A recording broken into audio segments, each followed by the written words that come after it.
Good morning, everyone. I am Dimple Sharma, a second year BTech student, and your host for today's program. A warm and hearty welcome to Samavesha 16, organized under the banner of iSTEM Catalyst Center in collaboration with Adamas University. We are delighted to have distinguished dignitaries, faculty members, researchers, and students with us today. So, let us get ready for a day filled with knowledge, innovation, and insightful discussions.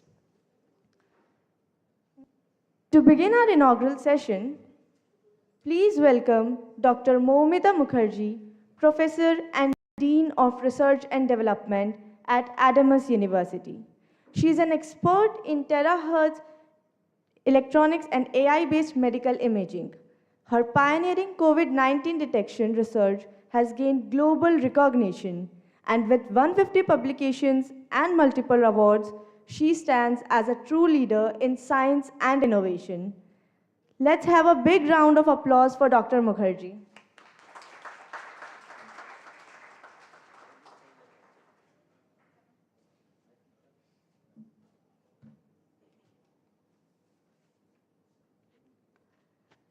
Very good morning to all of you.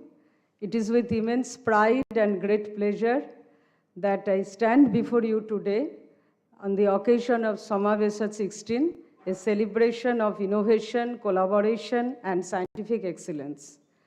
Today also marks a milestone, the inauguration of iSTEM Catalyst Center, Eastern Zone here at Adamas University. And on behalf of university, I am really thankful to iSTEM for giving us this opportunity to establish this center. We are deeply honored to host the pioneering initiative under the guidance of the Office of the Principal Advisor to the Government of India. The iSTEM platform is a symbol of the nation's commitment to democratizing access to scientific infrastructure, and this new center will undoubtedly serve as a powerful enabler for researchers, academicians, and innovators across Eastern India. So we are privileged to have such a gathering of minds and represent the best of academia, industry, and government. A true reflection of the collaborative spirit of Samavesha embodies. I welcome today Dr. Horilal Bhaskar from National Coordinator, iSTEM. Sir, very good morning to you and welcome to Adamas University. Professor Rajiv Bandyopadhyay from Jadavpur University. Professor Nabarun Bhattacharya from MACAUT, welcome sir. Engineer Anirban Dotto from Institution of Engineers, India. Dr. Shubha Lakshmi Ghosh, madam. We are honored to have you today. And Engineer Prantik Sinha from industry. At Adamas University, we believe that education is not only about imparting knowledge, but also about creating an environment where innovation thrives. The iSTEM Catalyst Center will definitely work as a true initiative to provide the facilities to Eastern Zone, other universities for getting research-related help and others. So in university, we have established 8 research centers funded by either industry or Government of India. And recently we have received the prestigious NAC A award, NAC A accreditation. From research and development part, the research wing of University Research Cell was established in 2020. And from that time onwards, we are trying our best to provide, do research, frontline research, and that is reflected if we go through our publication, patent, copyright, and H index of university now it is 43. So I hope in coming years, with all your guidance, help, our research wing will definitely reach that level when people will say that yes, the university has done something good in research and we will be in the leading position. With this, thank you very much, and I welcome all of you for this one-day meet. Thank you.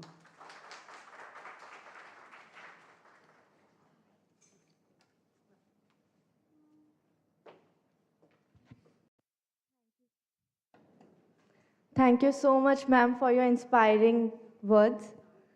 Now, we are delighted to welcome Dr. Radha Tamal Goswami, Pro Vice Chancellor of Adamas University, with over 29 years of experience in academics, research, and leadership. He is a distinguished scholar in network security, big data, and cryptography, with numerous publications and contributions to international forums.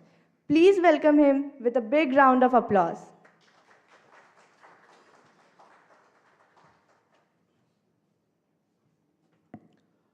Good morning to everyone. Dr. Hurilal Bhaskar, Professor Rajiv Bandyopadhyay, Professor Navarun Bhattacharjee, and other dignitaries of the dais. It's my privilege and honor to welcome you all in this iSTEM Samavesha 16. So, this is the event after the inaugural part that you could remember 1 year or 6 months before when Dr. Bhaskar came over here.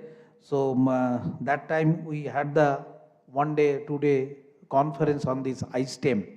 Now this iSTEM, we talk about the Indian Science, Technology and Engineering Facilities Map. So what is being introduced, as Dr. Mukherjee already said this thing, the Indian Science, Technology and Engineering Facilities Map is a national web portal launched by the Office of the Principal Scientific Advisor to the Government of India. It is designed to provide equitable access to publicly funded scientific research infrastructure across the country, as Dr. Mukherjee said about our facilities, what we have here.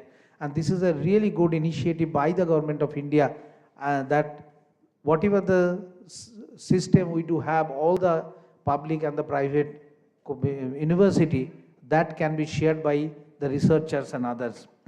So this vision to democratize the research by allowing students, faculty, researchers, startup, industry person, professionals to access high-end scientific equipment and laboratories without having to purchase them individually. To the students or to the researcher, I can tell you that many of the institutions cannot provide or afford to do buying those equipment, but certain researchers are there, they want to access those to carry out their research activities. So for that purpose, this is being created so that you can take the advantage of those equipment for carrying out your research and other purpose. So the objective of iSTEM mainly focusing on inventory creation. This is number one.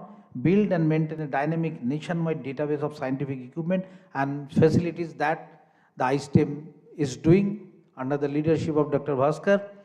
Accessibility enable researchers to search, locate and book advanced instruments. Resource sharing, I already said these things. Capacity building is another of the objective of the iSTEM, that is support training, workshop and collaborative research. Collaborative, because nowadays we are focusing mainly onto the collaborative research, interdepartmental research, because nowadays a single department cannot focus on a single work because you must collaborate on that. So this iSTEM facility helps in doing this collaborative research. And innovation promotion helps startup, because nowadays we are talking about startups, entrepreneurship. So for that, and MSMEs, huge number of your proposal is generated by the MSMEs. So that your MSMEs access expensive R&D infrastructure. Now key features of iSTEM portal, what you can do or what you can be beneficial. Search and book facilities, that is one options is there, that user can locate instrument. There are certain instruments, the high-end instruments are there. So you can in nearby institutions. From here, I can find out the nearby institution where the facilities is there. Another is the online portal, real-time booking and scheduling the system, because everybody can log in and can utilize those things. You must have that kind of booking system, because so that everybody can gain access of those. Many people are using, what is the frequency? Here also the same way this can be possible. Skill development is another key features, that is training and apprenticeship opportunity for students and researchers like you, and national and regional coordination institution across India listed under one umbrella system, because you can have a complete picture of that, what are the instruments are there and how it can be delivered, can be utilized. And industry linkage can also be created by enables industry to access academic research facilities. And I have already said about the user categories like academic researchers, faculty, PhD scholars, postdoctoral fellow, they are all. Second is student, UGPG students across the institution, startups, I already mentioned, and government labs and universities, both providers, user of facilities. So I hope that during this one-day workshop, you get to know many more things from the academic fraternity, the people, those who are here, the professors. So, and I hope the students and the researchers and all of us, we are also researchers, gain access of the system. Once again, I thanks Professor Bhaskar for this and this team for this initiative. Thank you very much.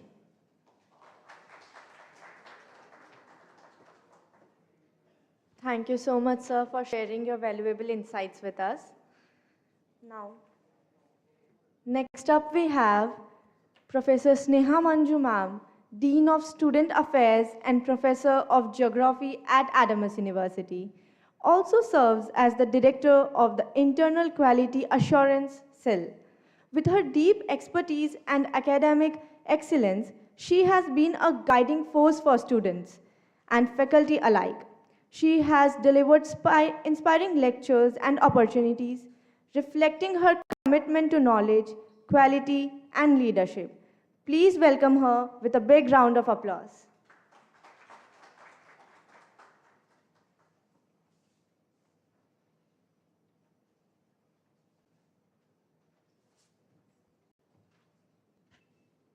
A very good morning to everybody assembled here today. Respected dignitaries present over here, Dr. Horilal Bhaskar, National Coordinator, ISTEM, Professor Rajiv Bandopadhyay, Jadavpur University, Professor Dr. Nabarun Bhattacharya, McCourt University, Mr. Anirban Dotto, Dr. Shubhalakshmi Ghosh from Shubhami Biopharma, Mr. Prantik Sinha, Augusta Bryant, and all other respected dignitaries, my dear research scholars, faculty members, and students. On behalf of myself and on behalf of Adams University, I extend my heartfelt welcome to all of you in this prestigious program. The previous two speakers, our Dean R&D and our Honorable Pro Vice Chancellor, has detailed discussion presented before you the utility and the advantage of this type of program to the scholars. I really feel really honored and privileged to stand here on behalf of Adams University, because Adams University has selected as the Eastern Zone of the Samavesha 16 in collaboration with ISTEM. In detail, you can listen from our eminent panel discussion members who will present before you. Our Dean R&D has briefly presented the scope and the research activities of Adams University. Adams University is growing day by day. Recently, we have accredited grade A by NAC, and we are also preparing for other accreditation bodies, especially NIRF, NBA, and all other bodies. We have more than 500 research scholars who are doing research in different programs, in collaborative research also. We have several departments like computer science, geoinformatics, mechanical engineering, civil engineering, pharmacy. They are doing collaborative research. You can learn detail from the program. And we have more than 7 postdoctoral research scholars. So we are now trying our best to achieve the national and international level in research. And I think this is one of the greatest achievements that we are able to arrange this type of workshop in Adamas University. We are really thankful to our Pro-Vice Chancellor, sir, our Vice Chancellor, our visionary leader, Chancellor, sir, and our very active Dean R&D and his office, and all other faculty members of engineering departments, without whose active participation, especially Shudipa and all other teachers. I cannot recollect the name of all my dearest faculties, but they are so active. Without their continuous effort, this program would not have been succeeded today. In a very briefly, I will just present a picture of the research and development of India. India is at a critical juncture, a moment where science, innovation, and inclusive access must converge to shape a future that is not only technologically advanced but socially equitable. The Eastern Zone, rich in culture, talent, and untapped potential, stand to gain tremendously from the initiative. As regional hub of scientific engagement, we at Adamas University pledge to serve as critical enabler of inclusion and innovation. We at Adamas University, empowering institution and individual to access, leverage, and contribute meaningfully to the nation's shared R&D infrastructure. Adamas University, with its academic leadership and forward-looking vision, stand as a model for regional collaboration in strengthening India's scientific ecosystem. Collaboration, training, and capacity building, and access to world-class equipment and expertise right here in this region. I think you all know that I have come from Jadavpur University, and our professor of instrumentation, Professor Rajiv Bandyopadhyay, is here. I am really grateful to him because he has responded to my call. I am also grateful to Shubhalakshmi, who is my younger sister. We all work together in Jadavpur University. In Jadavpur, we had tremendous access of different high-end instruments. I expect that in Adamas also, we will do collaboration with, and MacOut also, we have our teachers, faculty members, and register. He is also a very good friend and my younger brother. I expect that we will do collaborative research with all those famous institutions and we will reach our goal. I wish this one-day workshop will be a successful one, and our students and all the research scholars and students who have come here today, they will be benefited by this type of workshop. Thank you once again to all of you.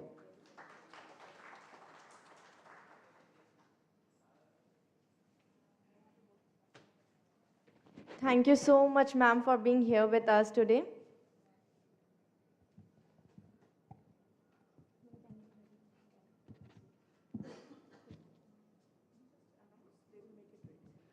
I would request to ready the candle for the auspicious celebration.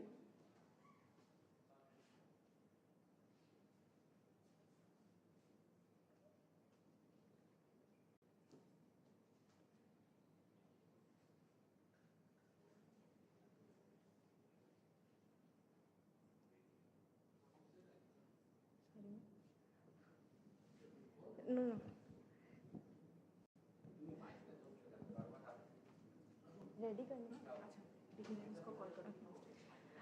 I would like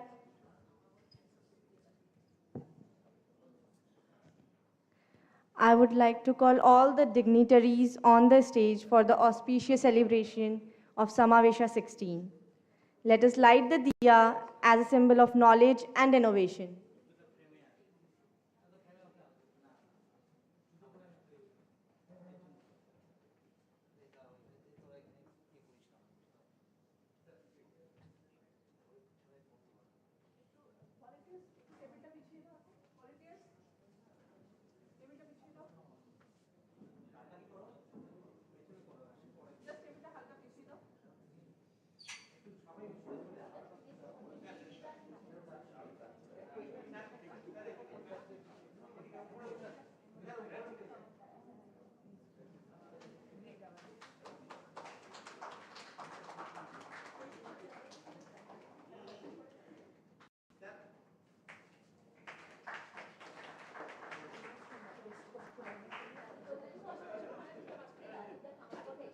I kindly request all the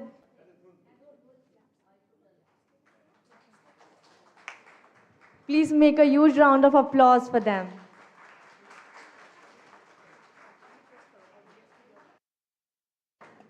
I kindly request all the dignitaries to remain on stage for a group photograph.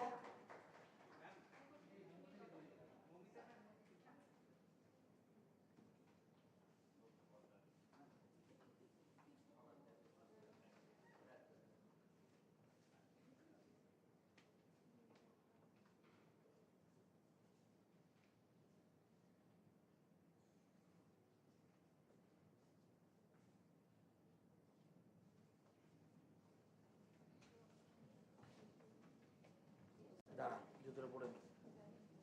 নাহলে পড়ে যাবো জুতো পরতে গিয়ে। Come. Thank you, everyone.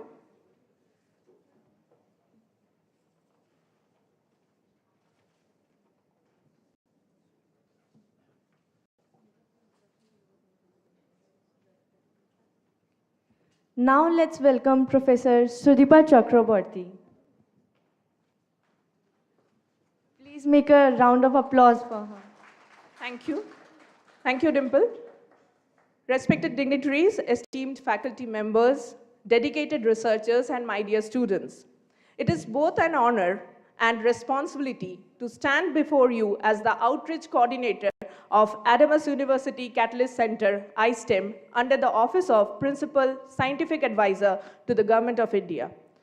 As we mark the significant step forward in strengthening the scientific ecosystem of Eastern India through the launch and growth of the Catalyst Center Eastern Zone under the ISTEM facility, ISTEM is a centralized platform for the effective sharing of publicly funded R&D equipment and facilities across academic, research, and industrial institutions. To the students and early researchers present today, you are not just the beneficiaries of the system, you are its future. I urge you to explore the iSTEM portal, utilize its resources, and help us building a scientific India that is inclusive, innovative, and self-reliant.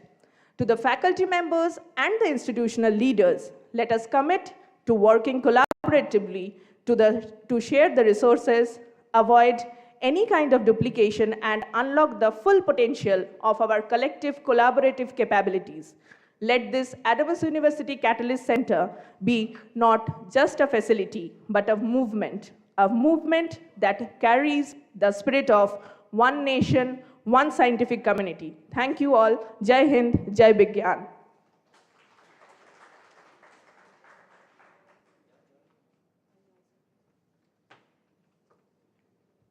Many thanks to you, ma'am, for being here with us today.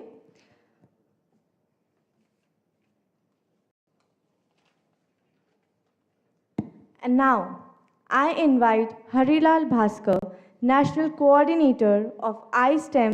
He is a dedicated scientist and academic leader, playing a key role in building India's iSTEM platform, which connects researchers, innovators, and institutions across the country with advanced facilities and resources. He has been instrumental in promoting accessibility, collaboration, and innovations in STEM research. Please welcome him with a big round of applause.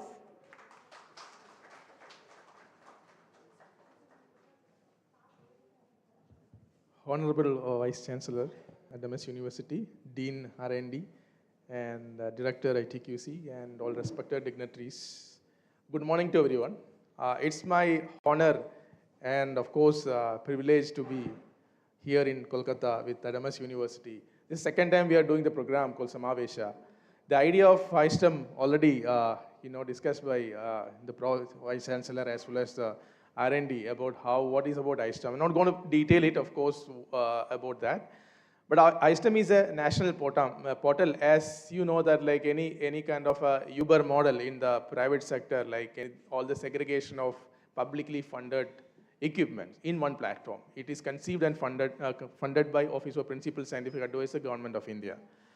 and launched by Honorable Prime Minister in 2020. It's almost 5 years, and then the traction of getting more labs on our portal is very low. That's the reason we have started a program called Samavesha outreach program, where we go to the tier 1 cities where the institutions are doing good, and then we invite tier 2 and tier 3 institution, researcher and industry to be there and making sure that they are aware about ISTEM. Second thing is also about requesting the institution to upload the equipment so that this can be searched and booked through the portal. And Catholic Center is a replication of ISTEM activity. This is the first time in East India. Adamas University is taking the lead.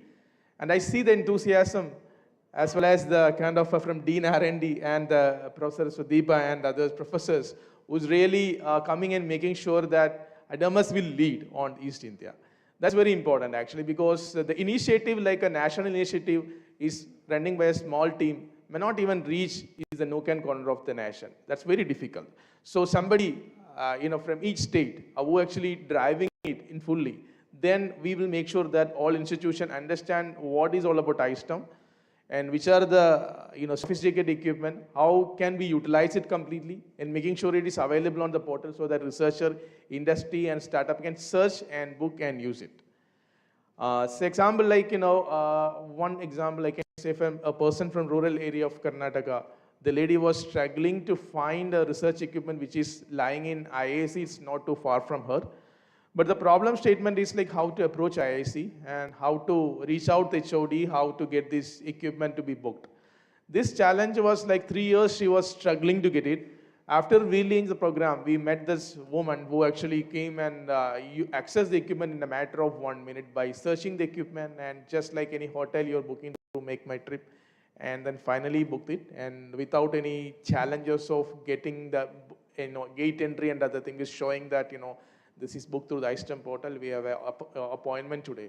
So it's so much easy actually nowadays. Anybody, any researcher or industry startup can come and use it.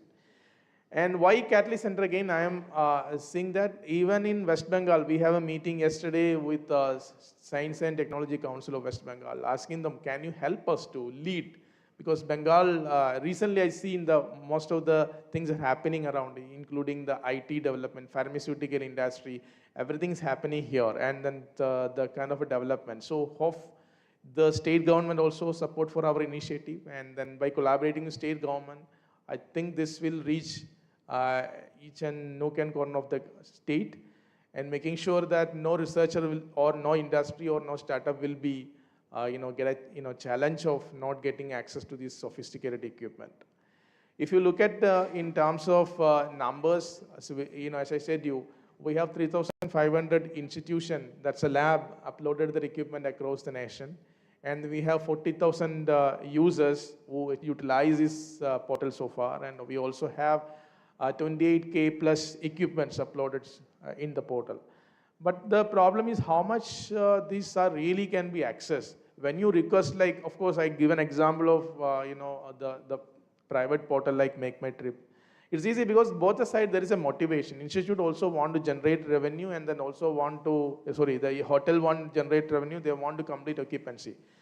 But in the case of institute, what is happening, there are some equipment actually reserved for their own research.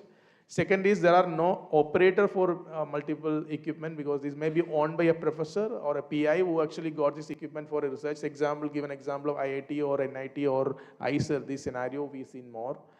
And third one is like operator available, but he has already have a lot of work for this institution. Some cases AMC is out of the machine, a machine is not working. When you request it was working. After that, when you reach the destination, the equipment is down. How this kind of a challenges can be handled until and unless we have a proactive, facility management. This proactive facility management need somebody to hold it. So that we mean that actually a person who in charge. So Catalyst Center actually enhance, looking around not only the Adamas University, looking at all East Indian universities and major labs, and making sure that these labs are operational once in a month. We'll interact with these labs and making sure that what is the status going on, how this is performing, and what are the challenges facing, how we can solve it together, along with the support of hopefully by the state government and state council as well. So the state ambassador role and district ambassador role, and again, thanks to Professor Sodhiba, she's taken the role. I've seen her proactively taking this because we've been doing this exercise many times. We recruited many people, and many of them come forward and say, no, we take it, especially very senior professors and some scientists and retired people. But after that, taking the role, what happened actually, it's challenge for us to interact with the people. They're not actually, available for the discussion. And then, finally the impact was very low because we want somebody to lead each state, 28 state. And in each state, there are around 760 districts in India, plus district in India. These 760 districts, we need an ambassador. We also need, each of the major area also we need it so that the things will work. Because government project, we can't run like a private company. We have a challenges. We don't have resources, all these things, right? Private company has that freedom and the human resources, infrastructure, everything. So we need to depending on all these ambassadors. We also encourage the students ambassador also.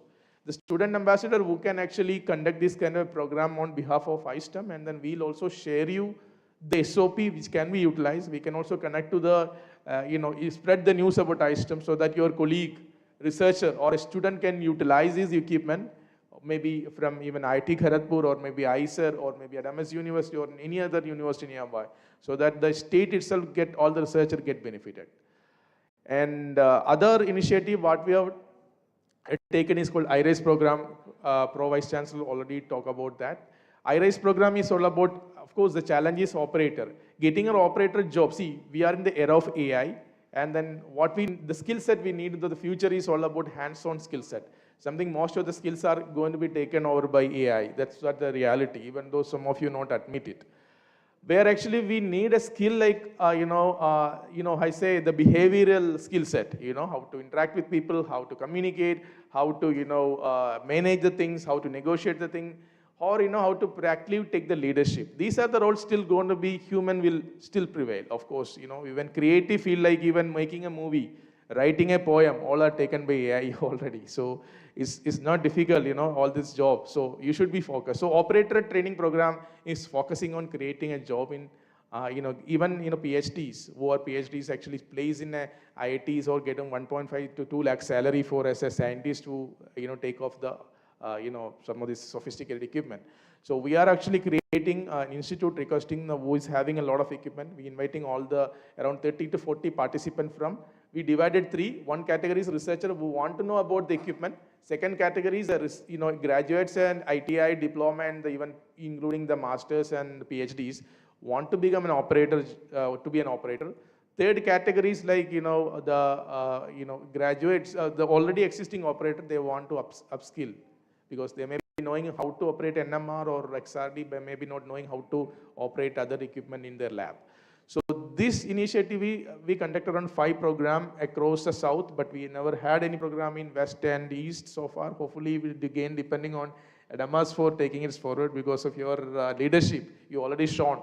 Hopefully we will conduct some program through your support. We'll share you the SOP for that.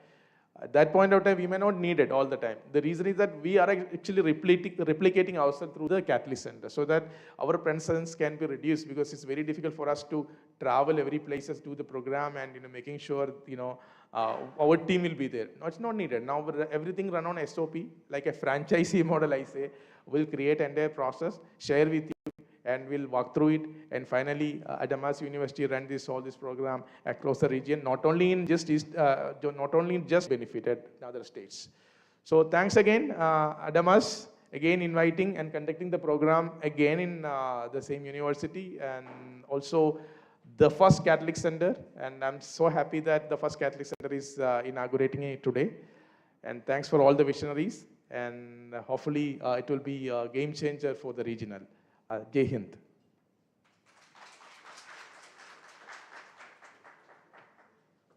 Thank you so much, sir, for sharing your valuable insights with us. Now, let's celebrate the presence of our distinguished dignitaries by inviting them on stage for the felicitation ceremony.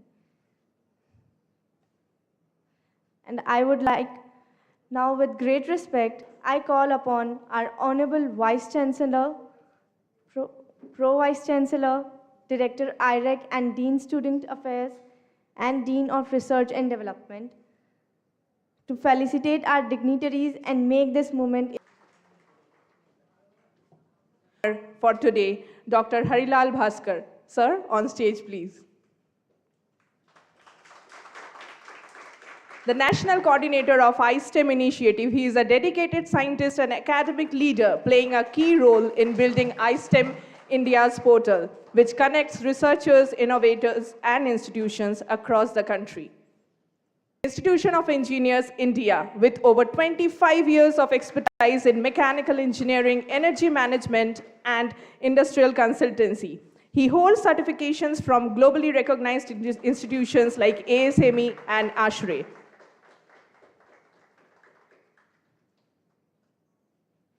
Next on stage, I would like to take the privilege to welcome Dr. Shubhalakshmi Ghosh, a distinguished researcher and industry founder who has received the Mahatma Gandhi Gold Medal, Rashtriya Gaurav Award, and Dr. APJ Abdul Kalam Excellence Award for her contributions.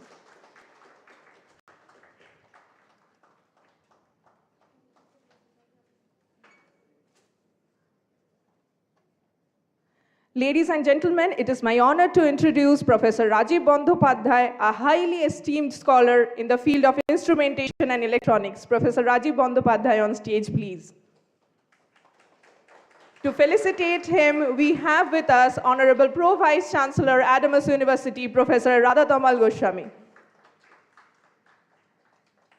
Next, I would invite Professor Nabarun Bhattacharya, an expert in artificial intelligence, sensing systems, and machine learning, who has authored over 200 publications, secured 25 patents, and developed several. Next, we have Shri Prantik Sinha, a passionate social entrepreneur in clean protection and reducing carbon footprints, championing a sustainable future. Appreciation for all the student volunteers for today. May we have a good round of claps, please, without whose diligent effort it would be impossible for us to have an event such as Samavesha 16. I would also like to thank the entire Adamas authority for letting us go ahead with this initiative, all the professors and all the faculty members. Over to Dimple.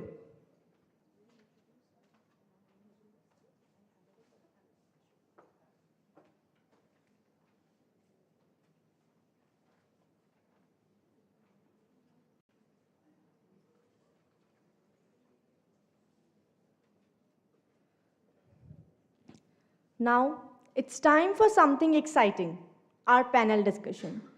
This is where experts will share their knowledge, ideas, and experiences. Let's give them a warm welcome with loud applause.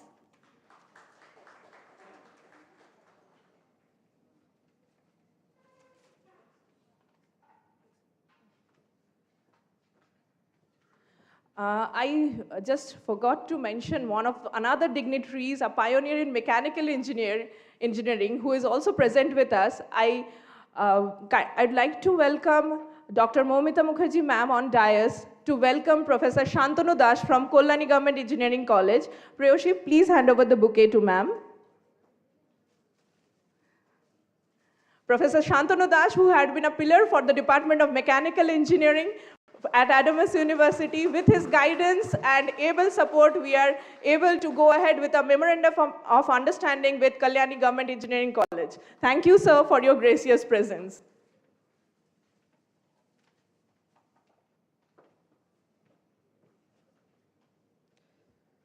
Now, I would like to call Professor Rajiv Majumdar, a renowned biotechnologist, has made significant contributions through numerous peer-reviewed publications patents, including a plant extract-mediated silver nanoparticle grants and recognitions like the ANRF, TARE Research Grant and NASI Science Society Outreach Grant, reflecting his impactful research in microbial bioremediation and nanobiotechnology.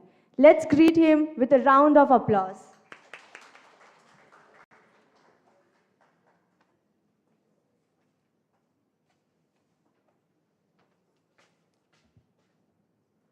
Good afternoon, all. So, respected dignitaries, it's my honored to be invited here. I have deep respect to Honorable Chancellor Sir, Honorable Vice Chancellor Sir, Honorable Pro Vice Chancellor Sir, respected Director IQAC Madam, respected Dean R&D Madam, and all dignitaries present here. So to have a faith on me to conduct this panel discussion session here. So with this note, I would like to welcome Professor Dr. Harilal Bhaskar sir to please come to the stage.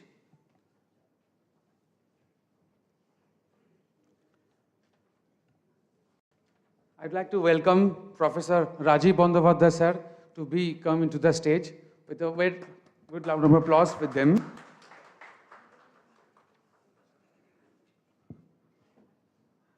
I welcome Dr. Shubhalakshmi Ghosh madam to please come to the stage. Thank you, ma'am.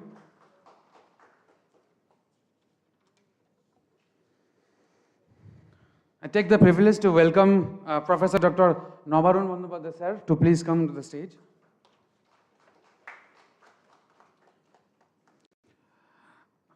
It's my honor to welcome Mr. Anirban Datta sir to please come to the stage.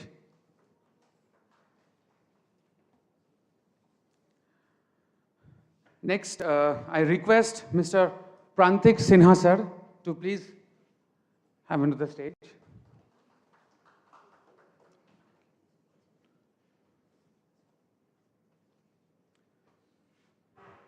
So from the team Samavesha 16, myself Rajiv Majumdar, faculty member of Biotechnology Department in Adams University, I welcome you all in this panel discussion session. So I would just like to start with a short story with the students because they are actually the pillar of our university, our society. So I will mention two names, Mr. Larry Page and Mr. Sergey Brin. So the students are present here.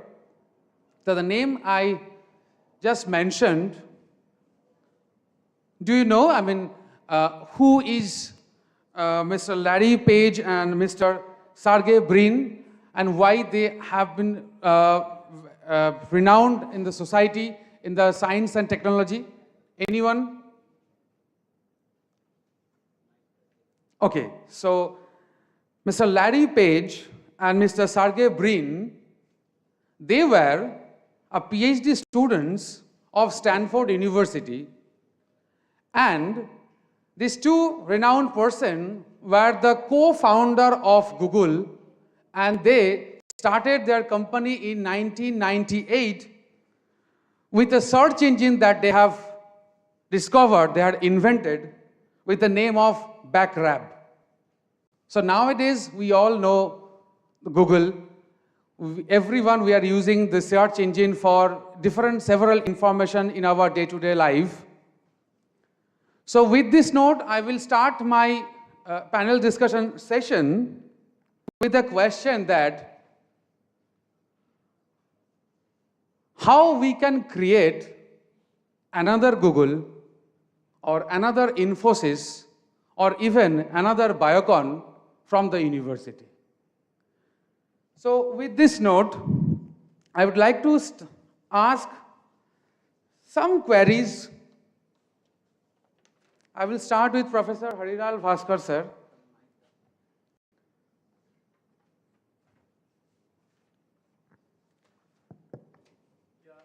Yeah. Hello. Yeah, that's a very good question. Of course, starting a company like Google from the campus. Of course, India is doing so many programs, adult, innovation mission under like we have IICs, adult incubation centers, and other incubators across India. But the problem statement is like there are disconnects, right? Because when Google started, of course, that's a search engine we are talking about. That because they started something else earlier. So the innovation automatically, the need of the market. Of course, all these R&D is starting the market. What is exactly a problem statement? A pain point in the market, or maybe some enhancement what already existing. That's where actually all innovations start. But the innovation actually need to be validated and making sure that somebody, for example, some vendors, that's very important of the vendors is coming into picture, and making sure that there is a market for the product. And finally, the product market fit should be there. And finally, the product actually need to be scale it into the level. So all this innovation, the support of this incubators by Government of India as well as other state government, we have that ecosystem. But who is actually validating this problem and how we connecting the investors? Sometimes the investment is very important because runway for a company is most of the company has started bootstrap. The example is given as a bootstrap company, and then but sometimes what happened? Some high-end research, we need a support of the funding also. That's where the government is giving a various scheme. Through this actually, for example, even TST and DBT and other schemes, a big scheme from DBT is happening for the biological research, and for DST, all other scientific other research is happening. Now, but the problem now is we are in the AI era, and the professor is here actually talk about AI. AI is challenging everything because the competitiveness, of course, the idea to, like the product, now it's easy than earlier because the data so much we have already about existing, product or services. Those things can be searched using an AI, and then you can see how I can be a competitive, I can create a competitive product, how I can be a better business model. Just give a prompt engineering to the chat GPT, will give you the better model. In that sense, how actually you make a company very sustainable is all about an execution. How actually your confidence, how actually you are have an patience and passion toward executing the a company. That's very important than all other skills, because idea, innovation, all other things are immaterial now. Only thing how actually you are actually behind your idea and how making sure that idea reach to that level, and that kind of patience and persistence with you, that's very critical. That's my point is here actually. I'm talking that these are the behavioral and execution intelligence is very important than your idea or anything else, because that is a major thing for the current age or the future also. But rest of the things are, of course, the product market is very important because the product is there, the idea is very good. Sometimes the technologies like us, we think about now AI, especially this product may work it. But no, market no need that product. Maybe we're too early to the market. The product is introducing because market is not ready to accept like virtual reality products. Example, we're giving a product to hospital. That is too early. The hospital may not able to use in India. And then, product may be too late. So all other than that consideration, my point is again coming back to the execution intelligence. Thank you very much, sir, for your enlightening words. So with this note, I am giving you another example. We all may be familiar with the company Lijjat Papad. I mean, if you go back to search the background of the Lijjat Papad, so you can find that the 6 women, rural women, they just started the concept of delivering some papad with the household, their preparation with only 500 rupees there and that time. And now it's a crores of rupees a company turnover once in a year. So with this note, I will, as Professor Harilal Bhaskar had said about that intelligence and the market demand, so with this note, I would like to ask Professor Shubhalakshmi ma'am. Ma'am, from our university, in last couple of years, many of the students from different departments, different schools, though they have been participating in different hackathon, yes, I mean, and we are very much proud of our students that they are capable of getting several prizes, first prize, second prize, several recognition from different hackathon and yes, I mean. So, when new students again join, so always they try to find out that yes, even if I try to follow that path, if I try to follow them, maybe I will be again or with my team, and we can also compete with at the national level. So with this note, what Harilal Bhaskar had said that when students are asking, I mean as a faculty members to nurturing the several students, so when they try to come up with some of the very basic concept note to find out, sir, how to know that if I'm trying to find out some venture ideation, whatever, so how to know that what would be the probable market of what I'm trying to think at this moment. is it feasible for me, my team to think in that way, or how? So students are there, so I just need to know from them, even students, that how to conceptualize that part. Thank you so much, and it's a very valid question, in fact. Now, as many of you know that I have been shifted my academic journey to the entrepreneurial one. And on doing so, I had the opportunity to understand that where are the gaps. We have the academic innovations, right? In every laboratory, in the biotechnology, pharmacy laboratory, or the engineering laboratory, we have the innovations. We are getting the positions in the different kinds of ideathon, hackathon, everything. So there are no dearth of innovations across India. We are a 140, 150 billion population, so we have a number of innovations, innovative ideas, which needs to be translated into the society. I also have many ideas and innovation when I was an academician. But when we come to the industry, I found that many of the innovation cannot be translated into the society because of the market feasibility or the kind of, it cannot be reproduced in an industry. For example, since I have a company which the newer one is a biopharma company, it's a drug development company. And we are working on the development of drugs from the natural resources. And here the primary factors which come in mind, the yield. You know what is yield? Any idea what is yield? Anybody? Anybody? Let's have an interaction. What is yield? Y-I-E-L-D. What is yield?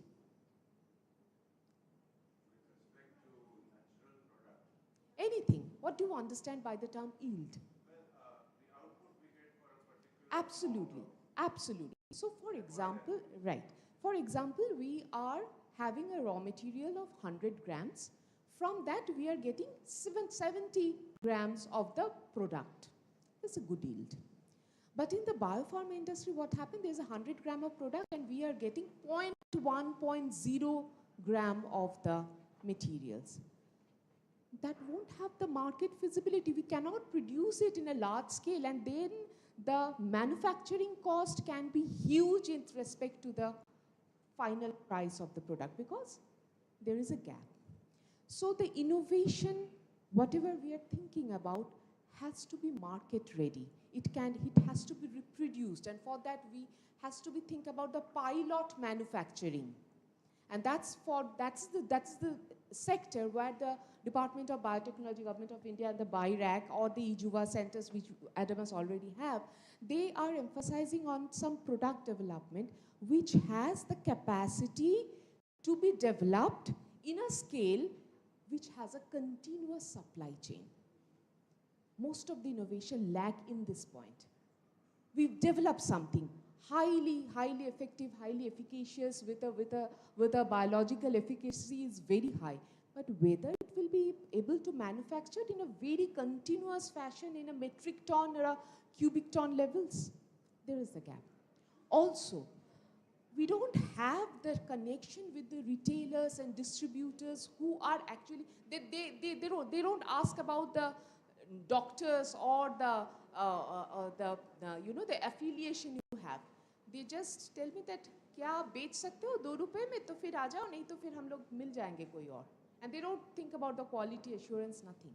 So what they want, that whether it will be lucrative to the customers. So the connection with the retailers, distributors, the market, the venture capitalists or the bankers, this type of coexistence, the ecosystem where the startup can thrive is very important. So an university or the academic institution where the innovations are there, they should handhold with this kind of people or the companies or the retailers, distributor, bankers, angel investors who can understand the market feasibility of your innovations. Once this bridge has been executed, the gap has been made up, the India will be definitely and for sure will be at the top, because in terms of innovation, we are absolutely in competition with the China or the Japans or the America or the other countries where there are thousands and lakhs of patents which we are lagging. Absolutely, at the present time we are lagging, but I am absolutely sure once the breach has been gap, and for that the ISTEM and the other initiative which Adamas has been taking care of, which Jadavpur University is taking care of with the Incubation Center, Innovation Center, this breach or this missing link can be fulfilled or can be mandated. Thank you so much. Thank you, madam, for your enlightening words.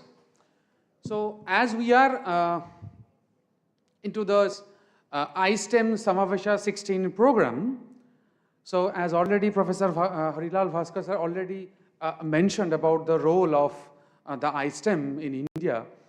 So, it's Indian Science and Technology Engineering Facility Mapping, and we are proud to be a part of being the Catalyst Center in the Eastern Zone with the Adamas University. So, and also the theme of the program today is the policy, infrastructure, incentive, building and enabling ecosystem for academia industry synergy. So with this note, I will like to, I request Professor Rajiv Bandyopadhyay sir. Sir, how come, as you have been since long associated with Adamas University, one of the pioneering universities in India, and you have been also there as a president of the Institutional Innovation Council at Jadavpur University. Sir, with my curiosity, I'd like to ask you one thing that, sir, how can universities and research institutes make their advanced facilities more accessible to a group of researchers or a broader researchers in this field, to bridging the gap? Okay, thank you for the question. And first of all, I would like to express my gratitude for inviting me here, particularly Snehanji Basu and others were here. They requested me to come here and share my thoughts and my experiences here on this issue of iSTEM. Really, this program today, it's really an excellent program, and this is the first time being held in the eastern part of India. And we are really grateful to the team of iSTEM because they conceptualized this idea a long time back, and for sharing this type of resources. Now, you see, there are so many instruments which are available in the iSTEM portal, and they can be accessed. Although there are some difficulties, we are facing some problems, some maintenance problems, technical personal problems. But they have taken this initiative, and they've been doing it for quite some time. And the entire credit goes to this team.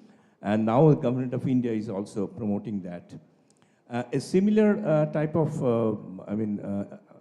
action has been taken by India government recently, which I would like to share in terms of this e-resources. You know, at earlier point in time, say previously, we had each institute, we had to subscribe to the e-journals, and we had to spend a lot of money on that. I remember, since I worked with Dr. Namarun Bhattacharya for our research, we went to, at that time, these e-journals were not available, since I was doing research from 1990s. At that time, the e-journals were not available, only the hard copy journals were there. So we too went to IIT Kharagpur. IIT Kharagpur started that e-journal facility, and we downloaded the relevant papers and took the printout and took it here. Now, it was really a dream for me why all these e-journals should not be available to other colleges and other institutions. Now, you see, India government have taken really an excellent step. From this year, we are under ONOS, this One Nation, One Subscription, where you see all the universities, the government institutes, and the colleges. That's another very important step, that all the government colleges, they have the access to so many on this institutes to provide this analytical facility and computation facility for that. And I think India government will really empower iSTEM with funding, so that they they will be coming out from different state colleges very soon. I'm very hopeful on that. And we have seen for the last 20 years or so how India have contributed in terms of research, in terms of number of publications. But at the same time, the number of products we have been talking for quite some time, number of products, number of startups, number of unicorns, they are not that much compared to the population of India. But it's definitely going to come up in a big way. Our Prime Minister, he has given a call of Atmanirbhar Bharat, and there are so many programs which are taken by the Ministry of Education and other state governments regarding this innovation and other ideas. I'd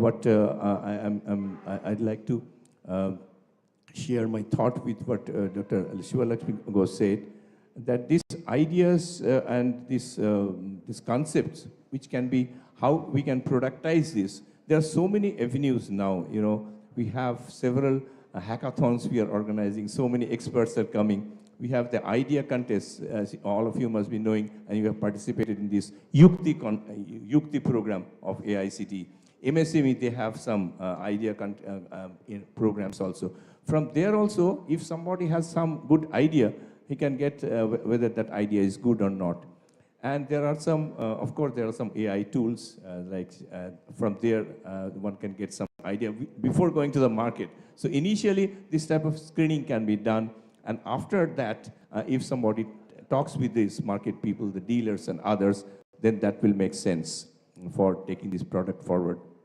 Now, in this regard, I'm really very happy that Adamas University has taken a key lead role in terms of the lead center of iSTEM, and they have set up many research centers. And I'm sure within a very short time, you will face a pressure from different colleges and different research institutions to utilize this facility. And I'm sure with this able administration here, our researchers will get this, with all sorts of facility. And finally, we'll have a number of unicorns from this part of India, at least in the coming decades. Okay, so thank you very much for inviting me here once again. And I hope from this university and from this region, we'll get a number of good products, good startups. With this, I'd like to conclude. Thank you. Thank you very much, sir, for your enlightening words.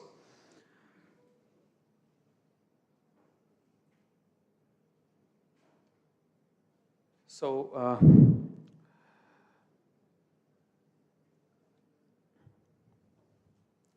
with this note, I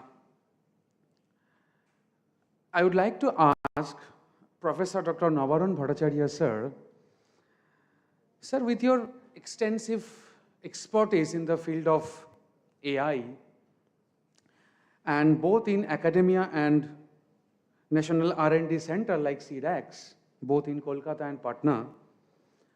Sir, how do you see the role of AI in the universities evolving in the driving industry-ready innovations in coming future? So AI is a jargon which is not leaving us. So every time we go anywhere, everybody talks about AI, which I can go. But please note, whether you like AI or I like AI, AI is watching you, all of us. So AI is keeping a watch on all of you, and of course, in the lives of the academicians in the university or in a national R&D center, research centers. So AI is there at every step, every walk of our things. If you are a faculty, right from your planning of your program, course planning, teaching plans, up to your teachings, your making the content for the teaching, there's nothing wrong in using AI in every walk of life. There's nothing wrong. Because please know that AI can do wonders, but AI doesn't have an agenda. You have the agenda. You have to tell AI what to do. Till date, AI doesn't have an agenda. So as long as AI doesn't have an agenda, you can freely use it at every walk of your academic activities. And when it comes to students, AI can be used by them also, not for very silly things like getting some quick answers and to questions and getting good marks. You use AI for automating your thoughts. Thoughts are yours, but some big thing has to be written, big content has to be created. Take help of AI. If you have a text ready, you have to convert it to a presentation. You take the help of AI, because otherwise it will take a lot of your time to really make a presentation. So with this, certainly AI is going to be affecting all of us in days to come, including the research orientations and the industry, academia, so-called links. Because what is happening, I'll just Sure, sir. take a couple of minutes more. Now this workshop is about policies, etc., policies, catalyst, iSTEM, and how industry, academia can effectively be really linked. Now he told about Stanford, Google came from Stanford. You must know that MP3 came from Fraunhofer Institutes. Toyota came from University of Tokyo. Your Samsung came from KAIST, Korea Advanced Institute of Science and Technology, Samsung. You know this Israel drip irrigation technology in a desert, I am not getting the name of the company. That also came from a university. But unfortunately, India, that's not happening. There is no doubt of policy. iSTEM is a very good policy. iSTEM is a very good policy.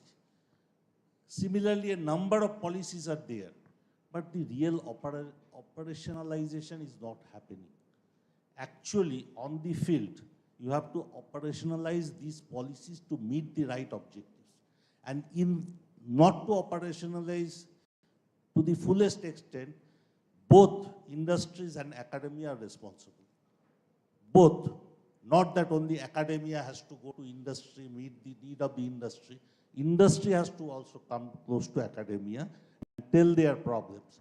Otherwise, what is happening? Through hackathons, through ideathons, a student or a faculty is going through his or her intuition.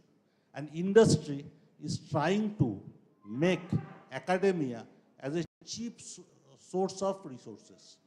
I suppose a drug discovery company will only use industry to test a bioassay, but not to involve in the entire discovery chain, because that calls for investment. So industry also needs to be matured, because the industries I am talking of, that MP3 came, Oracle came, Toyota came, they are matured. They know how essential the involvement of academics are. Similarly, academicians also, we always try to hide under bureaucracy. Suppose in iSTEM, I have an instrument and I have got a requirement from an industry to use it, I will hide behind the bureaucracy of approval. I will get approval and it will take 2-3 years for use of that particular instrument. So my suggestion will be that both should empathize with the other. Academia should empathize with the industry, and industry also should empathize with the academia. Then only a good solution come. We don't have dearth of infrastructure, we don't have dearth of policies, but the real operationalization is the issue. With this, thank you very much. Thank you very much, sir. Yes. Even nowadays, if I say a student, okay, do you know, how to write an application? If you want to apply to certain company, how to formally write an application. So if I would like to tell a student to take a class on that, the student will tell us, sir, it's not required. I will just tell ChatGPT that draft a formal letter for me to apply for an center. So this is how we are along with the AI every day, every moment of life with that. So though there are certain advantages, certain limitations for that. So we will definitely look into that part. So moving forward, I'm engineering from the Shivpur East, field of this innovation with clean tech and to reduce the carbon footprint and for the environmental protection. Sir, what one change that you would like to see or propose in getting shared access of instrument among universities? From your experience. First of all, thank you to all the dignitaries and everybody present here for inviting me. I'm very much honored. Really, it's a very important discussion that we are all doing in this panel. And I would like to tell you a small story that my journey, because in all this, the 2-minute or 3-minute which I speak, it will be there how I have faced hurdles in accessing these things. So when I will discuss, I think we'll figure out the solution itself, because the eminent speakers before, they were all speaking, and I fully agree on them about the execution. As sir was telling, we may have ideas, we may have many things. India has many people, innovators, and all the things, but the main thing lies in the execution. As sir was telling, that many policies are there, many things are there, but the people who want to execute, these are missing. The ideas for execution is missing. So I was discussing with sir in the morning that I am into disaster management, protecting floods from entering the warehouses. Now, I want to make a global product. I need Bengal to go global. I need my product to go global. So I need a very good certifications. As ma'am was telling that in these labs, as sir was telling in these labs, that if we want to test a drug, if I want to test a product, I need to first make a prototype. But what I believe is, without access to certifications, without access to testing, a prototype remains a prototype. But if we get an easy access to certifications, if we can get an easy access to registrations and all, means I'm not in the universities for the registration, but for the certifications and testing, this prototype makes a global product. So their part means, suppose I make a flood barrier for protecting flood. The main important thing, I may do simulation in CFD and all that, but I need a real-time flood scenario to test a flood. Yes. That's a problem that I'm facing for 3 years. I have been traveling to IIT Madras. I have been traveling to various IIT Roorkee for the hydraulic department. They have sources, but, and sir told, bureaucracy. 3 years. In my institute, IIST Shivpur B College, I have been going to them. They have lots of facilities. Execution is the problem. A real-time flood scenario can be created. It can be a swimming pool. We can have ideas. The swimming pool have waves to generate, but yes, for the entertainment purposes. But to test a product, they need to have many things and many jargons of words. They bring it to us. For a startup, we need easy access, because an opportunity lost is a market lost. So the main thing which I want to say, the gap that I feel is, we need one window access where we give a problem statement, because many startups might not know about the equipments required for the testing. We should have the problem statement. We give a problem. The researchers or as you said, sir, technicians and the operators, they know how to solve this problem. It may include 3 or 4 types of instruments to find out one certification. So we might not know all the instruments required for that. So the problem statement should come from the industry. We might not know what instrument we need, because we are into market. If we, again, I have been a master's student, and as sir was telling that my product was my master's thesis, which I am now carrying on. So my product came from my master's thesis. So I'm as sir was telling, this Samsung. So my product is from IST Shipur College. But again, what I'm telling is, the missing link is, if I again go to the research, my market will get hampered. So the thing is, I don't have time to do research now. I want the universities to come up and solve my problem. That's it.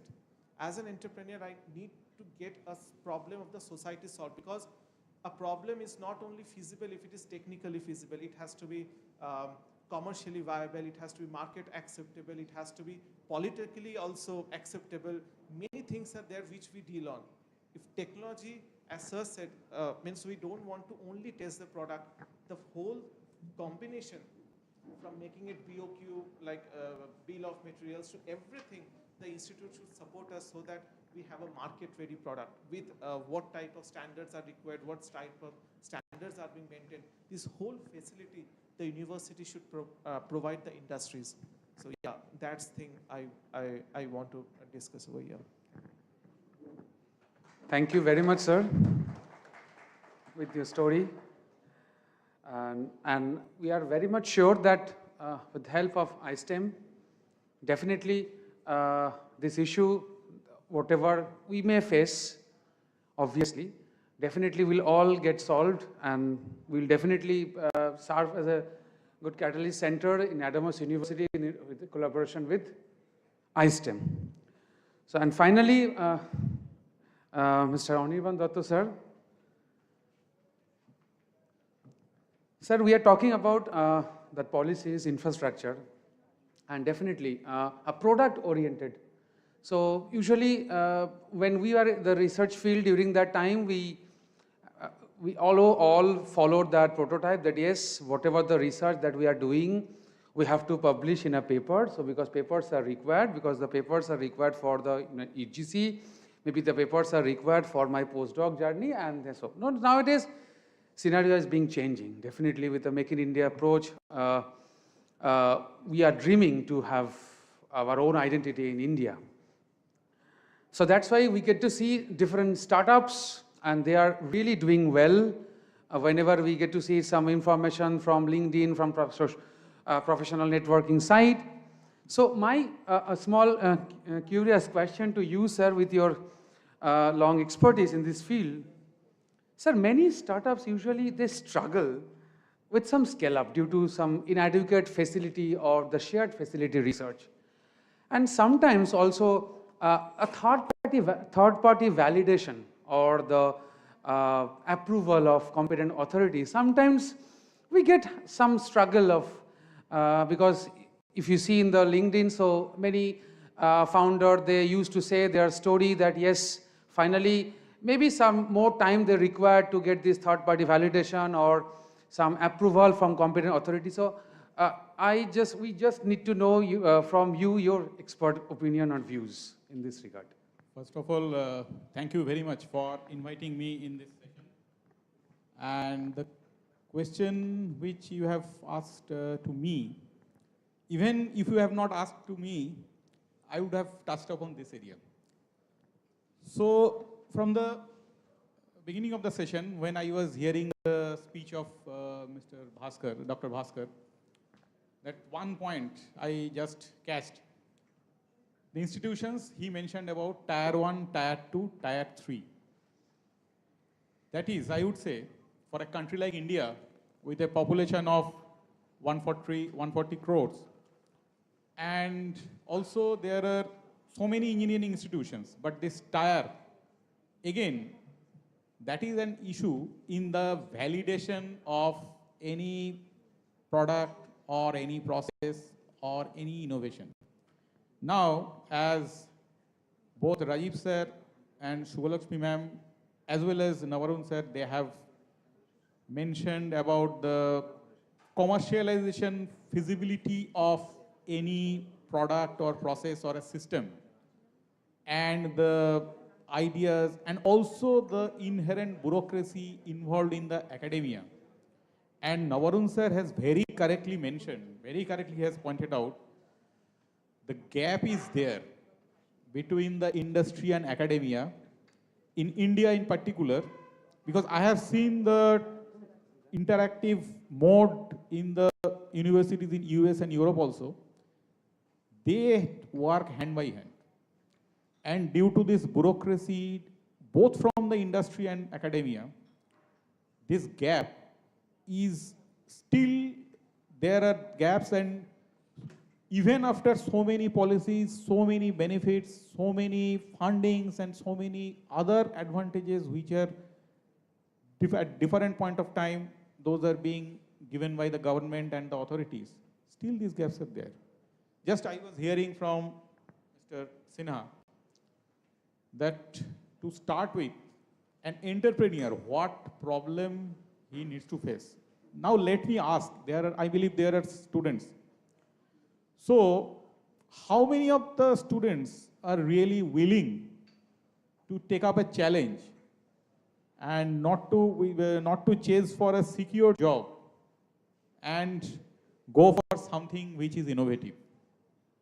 Because to be very, unfortunately, I would say that particularly in this region of our country, this mindset is missing. And I am not blaming to anybody, because an entrepreneur has to develop that mindset first. Even after I came into entrepreneurship after spending around 22 years in service in different organizations. And this was a very tough decision to snap all the ties with a regular service and to come into this journey, because there would be so many things involved in this part, so many challenges and obstacles. An entrepreneur, not only, and particularly an engineering entrepreneur, he is not only, he will need to have his technical skills and acumen, but he will need to deal with he will need to deal with financial management, accounts, taxation, and even legal point of view. So this is really a challenging path, and one must forget about the employee mindset he or she had earlier. He or she needs to be into an entrepreneur mindset. Now coming back to this gap, as Professor Bhattacharya, just his one statement touched my heart. Just I am sharing a couple of stories, one of which is a very recent, that one of my client, they actually intended to replace their 42 megawatt turbine in their captive power plant with a 50 megawatt turbine, and their intention was to use the same foundation. So their major point of concern was that whether they would be able to use the same foundation, and also whether the existing foundation was capable enough or it was designed to take the as well. So there were two parts of study. So, and there was a requirement for the conditional assessment or health assessment of the existing foundation also. So when I got the drawing from the OEM, the turbine and generator drawing, I found that it is dimensionally it is okay, but loads are changing. Definitely it will change. My senior mentor, Professor Shantanu Das, is here. So just I am sharing these stories that, but when I shared this document for the validation to a very reputed university, and I am not taking the name, and for the last 2 months, I didn't receive a single feedback, whether they would be interested to take up the this assessment or not. Even that feedback was not there. And I shared after waiting for 7 days, because I need to answer my client that whether it would be possible or not. So I just shared this to a company, they are also having the testing facility with their research lab. And within a couple of days, I got the quotation. So that is the challenge of the bureaucracy. Now this validation, that is also another story I am sharing. Two of my mentors who are very senior from the industry, they developed a model for which can replace and conventional the carbon footprint and the decarbonization champion in this cause of decarbonization. So this fossil fuel-based power generation will still be, it will be relevant for next few decades. And this target of 2070, it is a very challenging, very ambitious target. Although there will be renewable, percentage of renewable will be going higher, but the energy mix will still be requiring fossil fuel-based thermal power station with a challenge to utilize much more. This adds to the carbon footprint of the power generation itself. But in that innovation, which could be a substitute, which could be a cheap substitute, I am just very sorry to say that neither any Tier 1 academic institution nor any industry, they came forward to collaborate in this venture. Because definitely this was an ideation and some models were also developed and tested. But to scale it up, as ma'am was saying, that was required. And even, and more unfortunate story in this part, the persons who developed this piece of equipment, at one point of time, they found that it has just become a garbage because there are no avenues. Because RDSO was approached. RDSO also told if some company, they are willing to, or some educational institution of the stature of IIT or NIT, they are willing to get involved in this, we will also look into this. But once upon a time, these developers, they found that this piece of equipment is becoming a garbage.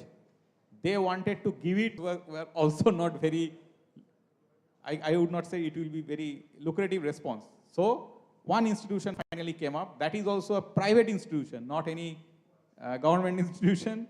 They welcomed and they took it for their laboratory to demonstrate to students. Now coming back to the validation part, in practically every tender or contract of large projects, whether it be a power plant or a steel plant or a refinery, nowadays there is a clause that for design of critical equipment or critical structure, the design has to be validated by institutions like IITs, NITs, or of institutions of national importance, like Yadavpur University or IIST or this type of institutions. But it is unfortunate, it is equally unfortunate to note that there is no mention of other institutions. Do the Tier 2 and so-called, I am telling, so-called Tier 2 and Tier 3 institutions lack in this infrastructure? Are not they having the laboratory facilities, testing facilities, or the faculty members who can be associated in this? But our policy says that validation has to be done by only from those institutions. Now it is again, I have mentioned that response which I have seen from one of the very premier institutions, that they never bothered to even reply back whether they would be able to take up the assignment or not. And another part is still, it is my observation for the last 25, 26 years, that this gap with the industry, because industry runs on codes and standards, different regulations, rules, many other documents, and those are continuously getting updated throughout the world. Now, universities and institutions, even if it is Tier 1 or Tier 3, I have seen there has been a considerable gap in keeping in pace with this continuous updation of the rules and regulation, codes and standards which are to be followed for this validation work. So what I would request to the eminent panelists, they are all from their respective domains and they are all names in their domains, and to all members of the audience to kindly look into taken place, and it can really bridge the gap, and ideation must be generated from the institution itself. That is why, because why we are not getting another Toyota, another Google, another Microsoft from our country? Because Bill Gates could take the risk. That risk-taking appetite is also to be there, and faculties have a great responsibility in this, to inculcate this appetite among their students that no, in our country, startups and MSMEs can play a very significant role for the generation, not only income generation, but for the employment generation for others as well. We cannot bank only on the heavy industries because with these challenges of carbon footprint and net zero, heavy industries, path of growth of heavy industries will be at one point of time, it will be coming to a standstill. So this is my request to the all present here to focus into this, that to change the psychological mindset of the students, and also my request to the faculties will be to getting acquainted continuously with the industry practices. And industry, I would request the industry representatives also to depend more on the academics, to have more faith on the academics. Because iSTEM, it is having inbuilt the coinage, the STEM, which is an acronym of science, technology, engineering, mathematics. And in our country, there is no dearth of knowledge in these 4 domains compared to other parts of the world. So with this, I conclude my deliberation and with a request once again to all concerned. Thank you. Thank you very much, sir. It's a wonderful listening from you. So now it's open to the students. So a lot of students are there. So definitely the young minds, you must have several queries in your mind. So it's open to you. If you have any queries, any questions in your mind, you can ask from the experts.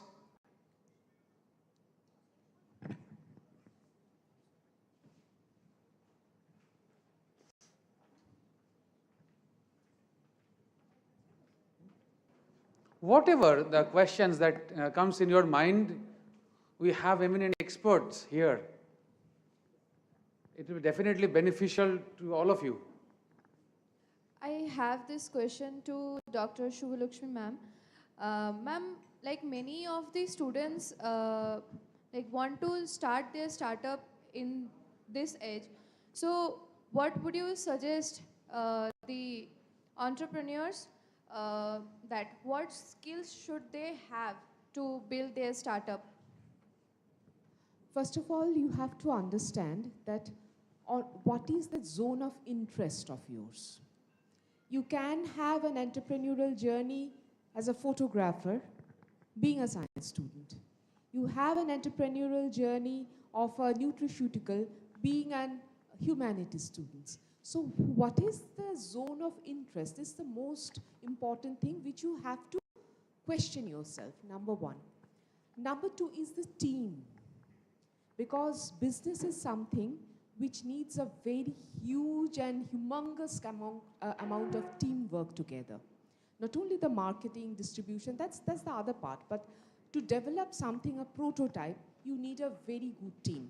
And here the academia, and we all discuss the same manner, that academia and industry handhold each other to develop a very strong team. Being an academician turned entrepreneur, I can understand that if I have any problem regarding, please be seated, please.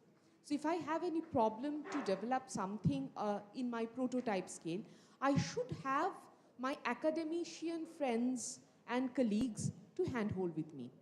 The problem in India is we want to keep our innovation secret.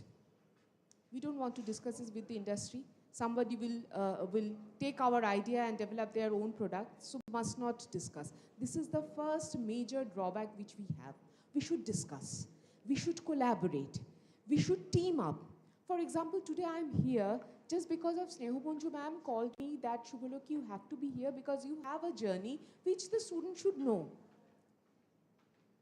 I'm feeling like I'm in a Jadupur University. We used to tell us as a Jodu Bongsho.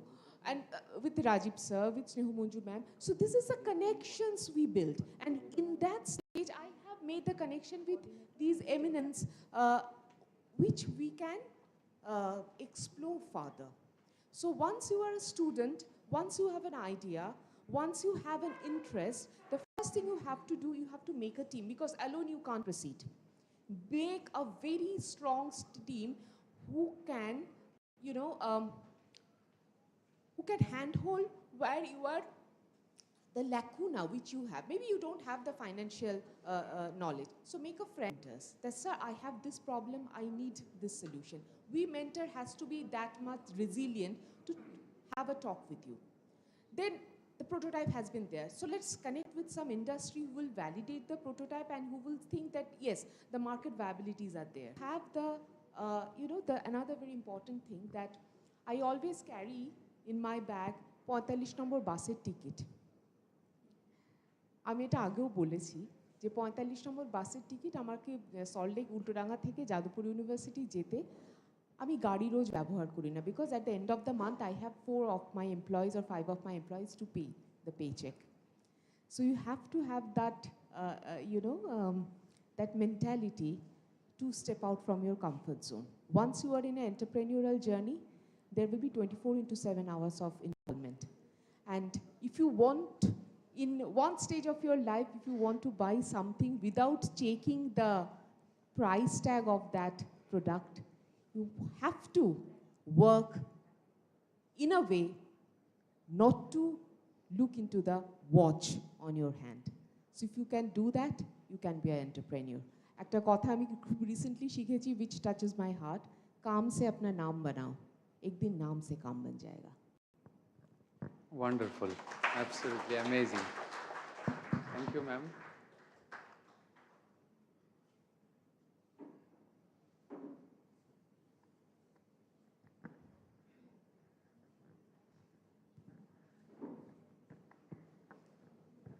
Good morning, everyone. My question is to Anirban sir, that with the dynamic change in the industry, we have found that often what we are researching for, we are inventing for, becomes backdated very, very quickly. And for this industry, dynamic change of this industry, how our classroom knowledge is gonna be connecting? Very, very, very good question. Very good question, I must say. Now, why a professional, whether it be he or she be an engineer or doctor or lawyer or chartered accountant, is called a practicing engineer or practicing doctor or practicing CA? Because it involves lifelong practice. You have to, even see, your 4 years in your institution will only set the foundation of your future path. You have to build up the structure. Being a mechanical engineer, I would say in that way, that on foundation you have to build up your structure, then you have to place your equipment, then to connect the pipes and cables and ducts, everything. So this journey will be a lifelong learning journey. Now, just to ask that how many of you, of the students, how many of you are associated with any of the professional society, like Institution of Engineers or ISHRE or ISNT? So how many of you are associated as a student member of any of the professional, at least one? Oh, great. So which professional society you are? Indian Institute of Placement, that's IIP of Bombay University. Okay. So this professional societies, this actually the role of these societies are to act as a bridge between this industry and academia. Now, with involvement with these societies, you can also enhance your professional skills throughout your career path. Because whatever you have been taught in your academia, that will be a stepping stone. But to be a successful practicing professional, in this case I would say practicing engineer, because I believe most of you are engineering students. So you have to nurture your learning practically throughout your professional journey. And there is practically no end. And as Shubhalakshmi ma'am has mentioned, that even if in case you used to become an entrepreneur, that challenge will be multifolded. you have to take up many roles. You have to be in many domains simultaneously. So continuously you have to develop your knowledge, skill and expertise. There is practically no shortcut about it. Whether you stick on to the basics, reading books, journals, periodicals, or you take the advantage of Google and AI, whether the method is, you have to continuously develop yourself. There is no end in learning process. Went for internship, we go for learning there, and in industry, still we get the limited of the knowledge. How we can manage to Now fulfill it? again that comes to practical, that leads to same point. Whatever are in your curriculum, in industry you have to work practically on one domain only. Maybe it may be on two in few cases. If you are specialized in machine design or automobile engineering or thermal or manufacturing, so there will be in industry, you have to be in one domain only throughout your career. But it is not like that you need to forget everything about the other areas, because when you will be having, because at the initial stage definitely you have to focus more and more on developing your specialized skill sets on the domain which you are involved. But when you will be climbing up the ladder, you will be reaching towards the higher roles and responsibilities, you need to have at least idea of other areas also, and not only other areas of mechanical engineering. When you will be handling a project, you have to idea of civil, electrical, chemical, and many, even electronics, many other domains also. So the question, practically your previous question and same questions are linked together, that even if you need to focus in only one area in your professional journey, you have to keep your mindset, your learning appetite open for other areas also, so that at one point of time, from a practicing engineer or from an hardcore engineering design, or either it be design or production shop floor professional, you can rise up to a role of an engineering manager or engineering administrator.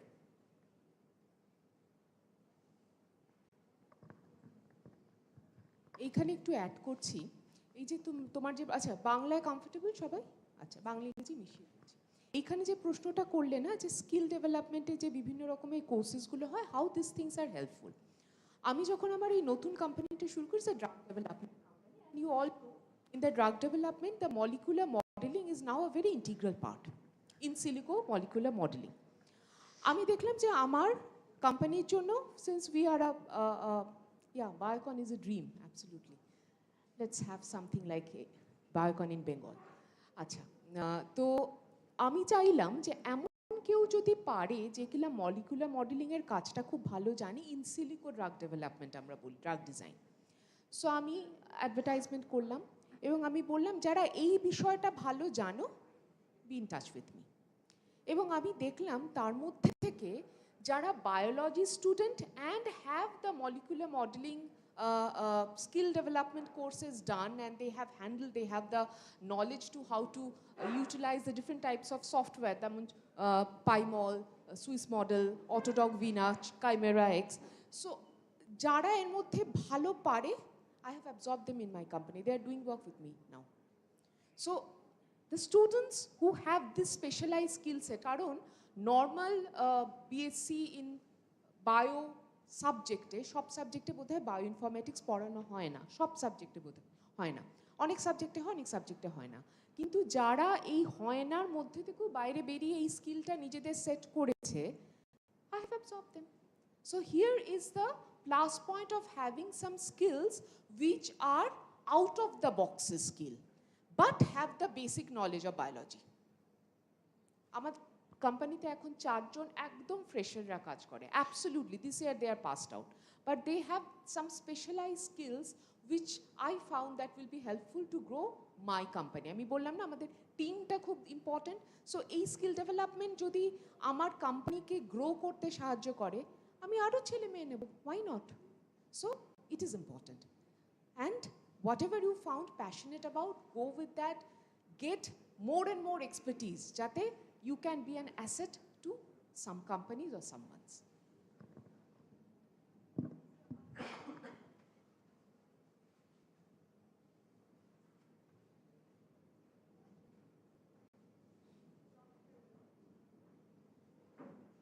Good afternoon, everyone. Sir, I have basic question with Dr. Vaskar.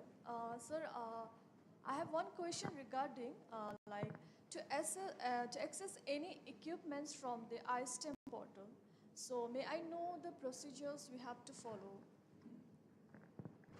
Of course, we didn't have any training session today. It's easy actually. You can, I also want to discuss a little more. You can go to Google and search for the, iSTEM videos. iSTEM videos. Then it say how you can search it, and also, like I can find the equipment which is, there are way you can sort it out. It's like you have to register first. Without register also you can search and find it. But if you want really, book it, you have to register first.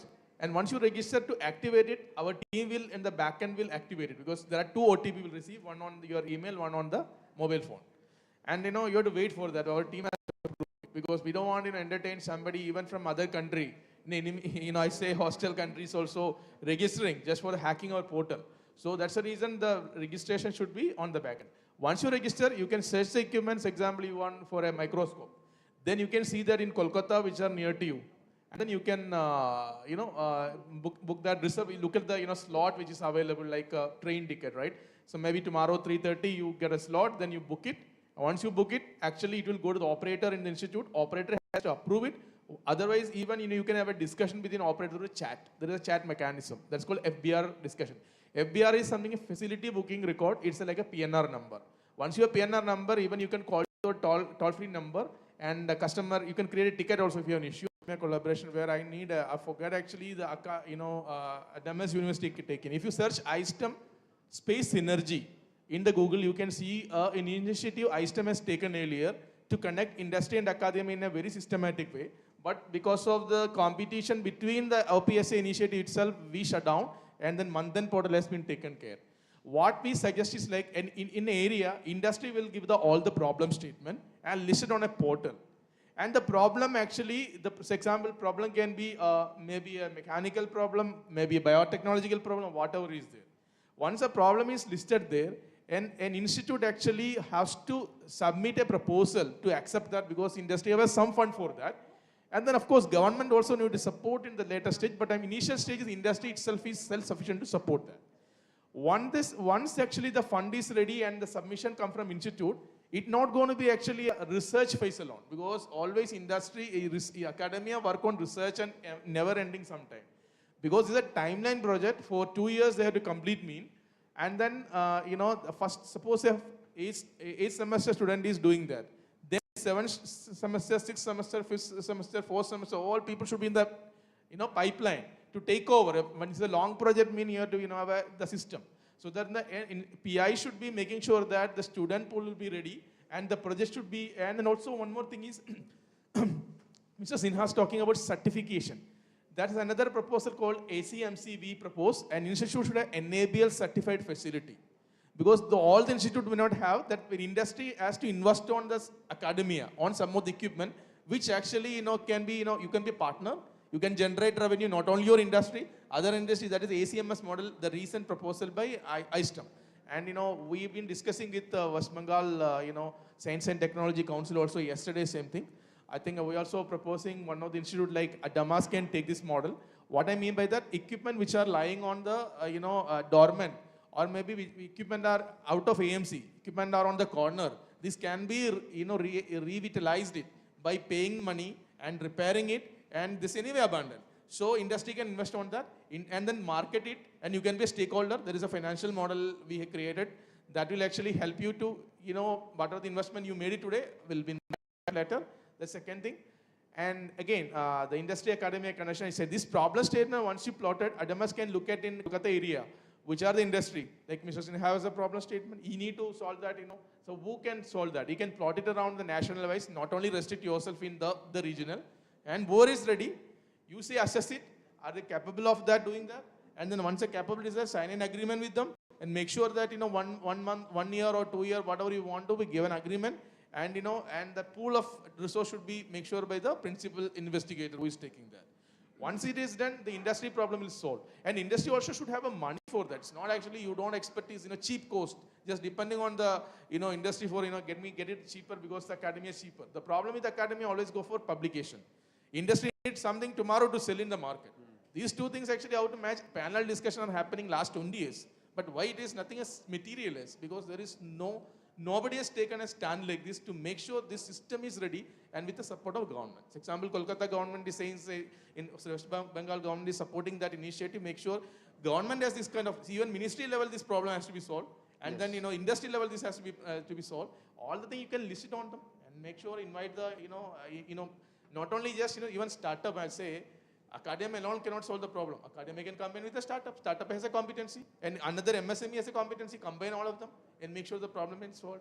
So I think I request Adamas, because Adamas already taken a lot of initiative, request to see this opportunity and create a portal and search for iSTEM synergy. I put a little brief about that, but we are actually have a detailed project plan for that also. If you can do that, that will be revolutionary, because instead of panel discussion, I say some initiative should take it. I'm sorry to say this because this is what we really need. India India have a lot of talent, discussing many things, action. Even Professor was saying, even iSTEM itself is not 100% success. Why? Because we can't operation at the ground level. It's not about 20 teams sitting on the corner of Bangalore and talking about national level as something. No, it's impossible. Every state, every institute, every student, volunteer, all of them have to take sure. And then there should be an incentivization for them. So who will incentivize that? That model had to come up here. That's what we are discussing in West Bengal Science and Technology. To pay the money or pay the recognition, then people work. It's not nothing you can get it free. There is no free lunch.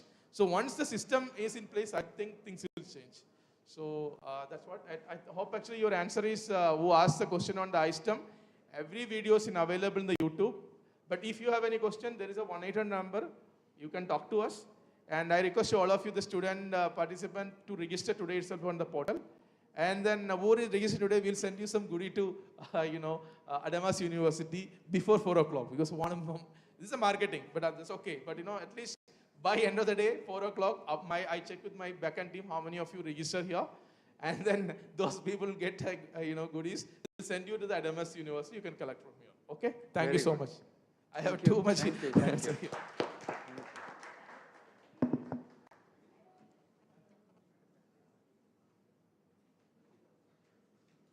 So thank you very much for being here and enlightening us with a very important part. So in the conclusion, I would like to ask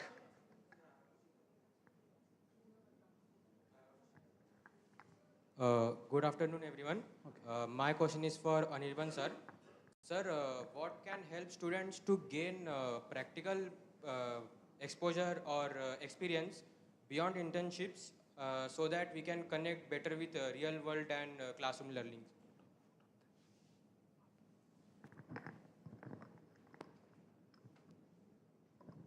That is also a very good question.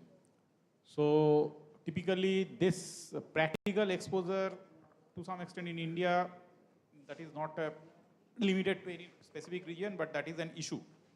That there is a gap between having this practical exposure and whatever being taught in the theory. As Mr. Sinha, I would like to request Mr. Sinha also to elaborate on this, because he has cited few case studies. So your question, as you said, that apart from this training, how to get practical experiences. So as Anirban sir told that during the student life to join some societies.